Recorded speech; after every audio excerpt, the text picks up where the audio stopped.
napatawag po kami para maisalaysay nyo sa amin, mabalitaan nyo po kami ano na po so far itong updates dito po sa sinasagawang mga hearing dyan po sa TRICOM. Kasama na po ang inyong House Committee on Information and Communication Technology dahil nga dito sa plano po to regulate social media para po masawata itong paglagana po ng pagkalat ng fake news at disinformation. Actually, naka-apat na hearing na tayo. Yes po. Well, of course, alam naman ninyo na laganap talaga ngayon ng fake news. In fact, during the last hearing, isa sa mga imbitado natin si Noli De Castro, kung saan siya sa mga victims ng fake news. So I think in 2021, may lumabas na balita na namatay na siya. Then yung latest, yung lumabas, yung sinabi niya hindi siya bumoto ko PRD, kay Lenny siya bumoto, which is fake news also. Pero yun nga, ang fake news, walang pinipiling tao. Whether ikaw ay popular, whether you are a politician, or ordinary citizen ka lang, nasisira ang mga reputasyon dahil sa mga malicious fake news. Kaya medyo sobra naman yata talaga yung nangyayari ngayon. Ang objective talaga nitong TRICOM, kasi alam mo, marami rin bumabatikos, no? Pero yung mga bumabatikos naman, karamihan yung mga vloggers lang. But the ultimate objective is makadraft kami ng isang bill or 2 or 3 bills or whatever. Ang importante na ma-regulate natin itong paggamit ng social media. Kasi pag mukhang inaabuso na talaga. And inimbitahan natin ang Meta Incorporated. Ito yung mother company ng Facebook, Instagram, Thread, at saka kung ano-ano pa na mga social media platforms. Ilang beses natin sila inimbitahan, so nagpasalamat kami nung last hearing dumating sila. But unfortunately, in their statement and sa mga questioning namin, medyo malabo yung mga sagot nila. Ang binibigyan lang talaga nila ng priority to take down mga fake news yung parte sa terorismo,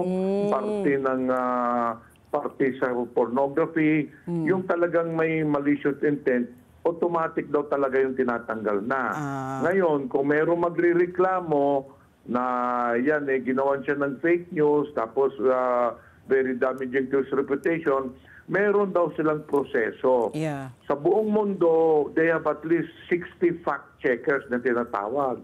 So, if a user magreklamo, dinadaan mo na lang sa fact-checker yon, tapos tsaka sila magde-decide kung tatanggalin nila o hindi.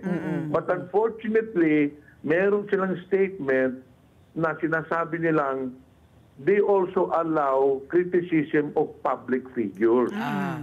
Yun, isa yun. So, hindi masyadong priority nila, let's say, kung ikaw ipapalagay mo ng senador o congressman, binatikos ka, binigyan kang fake news, hindi nila prioridad yun. Ang prioridad nila yung nakakasira talaga like pornography or terrorism. Itong terorismo. So, yun nga, naghanap tayo now. May lumalabas, kagaya ng proposal ni Congresswoman Geraldine Roman, na gumawa ng isang regulative body, na more or less na magtingin sa lahat, tapos titignan kung ano ba talaga. Well, siyempre, i-define pa natin ng functions noon. Now, there was also a proposal na which I think medyo doable yun. Kailangan kumuha ng franchise lahat ng international social platform sa Pilipinas. Meaning, you cannot operate without a franchise. Kasi kung may franchise nga naman, mariregulate ng Kongreso kasi may oversight function tayo. Hindi po ba? O meron tayong oversight function, pag nakita natin may mga violations, inire-revoke natin yung prangkisa. Pero siyempre, kasi these are multinational companies, international companies, medyo Mahirap. titignan natin saan natin na ipapasok yung magbibigay tayo prangkisa. Like for example, nga itong Meta platform, itong Meta Incorporated, wala ngang opisina dito sa Manila. Ang opisina nila nandun sa Singapore.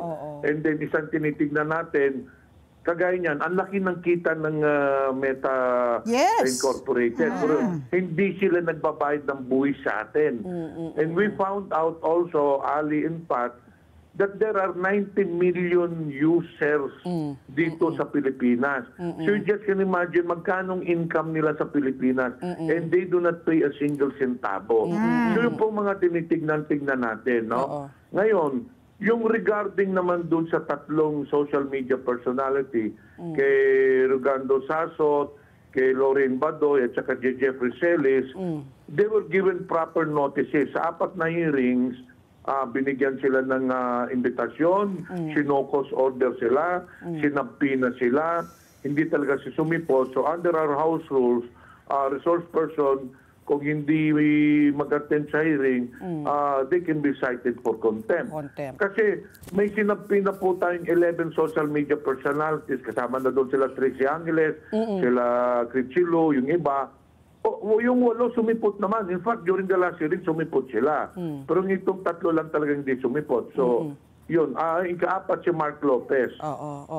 Because hindi rin siya sumipot ng last hearing, and then medyo may mga pinalabas siyang mga salita na which was very discourteous to the committee. Let's get together. Sunday 25. Sunday 25.